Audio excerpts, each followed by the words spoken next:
Airport पे जब हर कोई अपने फोन में लगा पड़ा था, जब हर कोई अपने फोन के साथ बिजी था, तब मैंने एक यंग लड़की को देखा।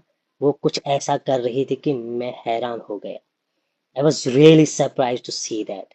इतनी यंग एज में जब बच्चे अपने फोन में बिजी रहते हैं, फोन छोड़ते ही नहीं हाथ से, इवन लड़ते हैं फोन के लिए, ये छोटी सी खूबसूरत सी बच्ची निटिंग कर रही थी, ये स्वेटर बना रही थी एयरपोर्ट पर अपने फ्लाइट का इंतजार करते करते।